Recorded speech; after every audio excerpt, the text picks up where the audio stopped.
अगर मैं आपको एक ऐसा नियम बताऊं जो नेताओं, राजाओं और रणनीतिकारों ने सदियों तक इस्तेमाल किया, तो क्या आप उसे अपनाएंगे? विचार नियम 3। अपने इरादे छिपाकर रखें। आप किस उद्देश्य से काम कर रहे हैं, यह जाहिर न होने दें। इससे लोग अंधेरे में रहेंगे और अपनी योजना नहीं बना पाएंगे। अगर उन्हें इस बात का अंदाजा ही नहीं होगा कि आप क्या करना चाहते हैं, तो वे अपनी रक्षा की योजना नहीं बना सकते। इस तरह आप उन्हें गलत दिशा में काफी दूर तक ले जा सकते हैं और काफी समय तक गुमराह कर सकते हैं। जब तक उन्हें आपके इरादों का एहसास होगा, तब तक बहुत देर हो चुकी होगी। वित्त की कुंजी ज्यादातर लोग खली किताब की तरह होते हैं। वे अपने मन की बात तत्काल कह देते हैं। वे मौका मिलते ही अपने विचार प्रकट कर देते हैं। वे अपनी योजनाओं और इरादों के बारे में लगातार बोलते रहते हैं। वे ऐसा कई कारणों से करते हैं। पहली बात, अपनी भावनाओं और भावी योजनाओं के बारे में बातें करने की इच्छा बहुत आम और स्वाभाविक होती है। अपनी ले जुबान पर लगाम कसना और अपनी बातों पर नियंत्रण रखना मुश्किल होता है। दूसरी बात, कई लोग यह मानते हैं कि ईमानदारी और स्पष्टतावादिता से वे लोगों का दिल जीत लेंगे और अपनी भलमनसाहत को प्रमाणित कर देंगे। वे बहुत मुगालते में रहते हैं।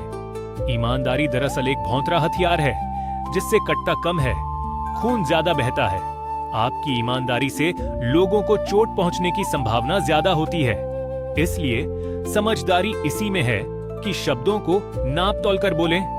बुद्धिमानी इसमें है कि लोगों से वही कहें जो लोग सुनना चाहते हैं। यह समझदारी नहीं है कि आप उन्हें वह कटु सच्चाई बता दें जो आप महसूस करते या सोचते हैं। इससे भी महत्वपूर्ण बात यह है कि जब आप अपने इरादों और भावी योजनाओं के बारे में खुलकर बता देते हैं, तो आपके बारे में कुछ भी छिपा नहीं रह जाता है। ऐसी स्थिति में लोग न तो आपका सम्मान करेंगे, न ही आपसे डरेंगे। ध्यान देने वाली बात यह है कि जिसका लोग सम्मान नहीं करते हैं या जिससे लोग डरते नहीं हैं, उस व्यक्ति के पास शक्ति कभी नहीं आती है। अगर आप शक्ति चाहते हैं तो ईमानदारी को एक तरफ रख दें और अपने इरादों को छिपाने की कला सीखें। अगर आप इस कला में पारंगत हो जाएंगे तो आप हमेशा फायदे में रहेंगे। इरादों को छिपाने की योग्यता के पीछे मानवीय स्वभाव की यह साधारण सी सच्चाई है। प्रायः हम दिखने वाली चीजों पर भरोसा करते हैं। हम जो देखते और सुनते हैं उसकी सच्चाई पर हम संदेह नहीं करते हैं। अगर हम दिखने वाली चीजों के पीछे दूसरी चीजों के छिपे होने की कल्पना करेंगे, तो हम न सिर्फ बहुत थक जाएंगे बल्कि दहशत में भी रहेंगे। इस कारण इरादों को छिपाना तुलनात्मक रूप से ज्यादा आसान हो जाता है। ऐसा लक्ष्य या उद्देश्य बताएं जिससे लोग प्रभावित हो जाएं। जरूरी नहीं है कि आपका असली लक्ष्य वही हो। जब आप उस लक्ष्य को लोगों की आंखों के सामने बार बार रखते रहेंगे, तो वे उसे ही आपका असली लक्ष्य मान लेंगे। इरादों को छिपाने का एक तरीका यह है कि आप अपनी इच्छाओं और लक्ष्यों के बारे में लगातार बातें करें, लेकिन वे आपकी असली इच्छाएं और लक्ष्य नहीं होने चाहिए। इस तरह आप एक पत्थर से 3 शिकार करेंगे। आप दोस्ताना, निष्कपट और विश्वसनीय नजर आएंगे। आप अपने इरादों को छिपा लेंगे और आप अपने प्रतिद्वंद्वियों को गलत दिशा में भेज देंगे, जिससे उनका समय बर्बाद होगा। लोगों को गुमराह करने का एक और सशक्त औजार है झूठी निष्कपटता, सिंसेरिटी। लोग गलती से निष्कपटता को ईमानदारी मान लेते हैं। जब लोगों को ऐसा लगता है कि आप जो कह रहे हैं उसमें आप विश्वास करते हैं, तो इससे आपके शब्दों का वजन बहुत बढ़ जाता है। यागो ने इसी तरह ओथेलो को धोखा दिया था और उसे बर्बाद किया था। ऐसा लग रहा था कि यागो की भावनाएं सच्ची हैं। ऐसा लग रहा था कि डेस्डेमोना की बेवफाई के बारे में उसकी चिंता निष्कपट है। ऐसे में ओथेलो उस पर अविश्वास कैसे कर सकता था? अगर आप ये मानते हैं कि धोखेबाज लोग हवाबाज होते हैं, जो बड़े बड़े झूठों और अतिशयोक्तिपूर्ण कहानियों से गुमराह करते हैं, तो आप बहुत गलत सोचते हैं। सबसे अच्छे धोखेबाज वे होते हैं जो उदासीन और अदृश्य मुखौटे का इस्तेमाल करते हैं, जिस वजह से उनकी तरफ किसी का ध्यान नहीं जाता है। वे जानते हैं कि अनावश्यक शब्दों और हरकतों से लोगों का संदेह तत्काल जाग जाएगा।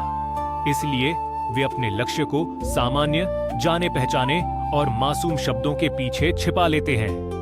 एक बार जब आप जाने पहचाने शब्दों का इस्तेमाल करके लोगों की सतर्कता को दबा देंगे, तो फिर उनका ध्यान इस तरफ नहीं जाएगा कि इन शब्दों के पीछे धोखा देने के इरादे हैं। आपका नकाब जितना एक रूप होगा, आपके इरादे उतनी ही अच्छी तरह से छिपे रहेंगे। नकाब का सबसे आसान रूप है चेहरे के भाव। उदासीन और भावहीन चेहरे के पीछे हर तरह की विनाशकारी योजना बनाई जा सकती है, जिसकी किसी को भनक भी नहीं लगेगी। इतिहास के सबसे शक्तिशाली लोग इस हथियार का इस्तेमाल करने में निपुण थे। कहा जाता है कि फ्रैंकलिन डी रूजवेल्ट के चेहरे को देखकर कोई भी उनके दिल की बात नहीं समझ सकता था। बैरन जेम्स रॉयस चाइल्ड ने तो पूरी जिंदगी इस बात का अभ्यास किया कि वे नकली मुस्कुराहटों और भावहीन चेहरे के पीछे अपने असली विचार छिपा लें। याद रखें, अपनी प्रभावशाली वाक्पटुता को छिपाने और भावहीनता का नकाब पहनने में धैर्य और विनम्रता की जरूरत होती है। इस तरह के नीरस नकाब को लगाकर निराश न हो। अक्सर भावहीनता से लोग आपकी तरफ आकर्षित होते हैं और आप शक्तिशाली नजर आने लगते हैं। तस्वीर भेड़ की खाल। भेड़ कभी अचानक हमला नहीं करती है। भेड़ कभी धोखा नहीं देती है। भेड़ बहुत ही सीधी और आज्ञाकारी होती है। भेड़ की खाल पहनकर लोमड़ी बड़े आराम से मुर्गियों के दड़बे में घुस सकती है। विशेषज्ञ की राय, जो योग्य सेनापति शत्रु पर अचानक हमला करने का इरादा रखता है, वह अपने शत्रु को अपने इरादे की भनक भी नहीं लगने देता है। अपने उद्देश्य और अपनी प्रगति को छिपाए। अपनी योजनाओं को तब तक प्रकट न करें जब तक कि उनका विरोध करना असंभव न हो जाए, जब तक कि युद्ध पूरा ही न हो जाए। युद्ध की घोषणा करने से पहले ही विजय हासिल कर लें। संक्षेप में, उन सेनापतियों का अनुसरण करें जिनकी योजनाएं सिर्फ उन्हीं बर्बाद इलाकों को मालूम होती है जहां से वे अपनी सेना लेकर गुजरे हैं। याद रखो, शेर शिकार पर निकलने से पहले जंगल में ऐलान नहीं करता। अगर आज की यह पावर स्ट्रेटेजी आपको पसंद आई हो तो वीडियो को लाइक करें, चैनल मास्टरी थ्रू बुक्स को सब्सक्राइब करें और बेल आइकन जरूर दबाएं, क्योंकि अगली वीडियो में हम शक्ति के एक और खतरनाक नियम का रहस्य जानेंगे।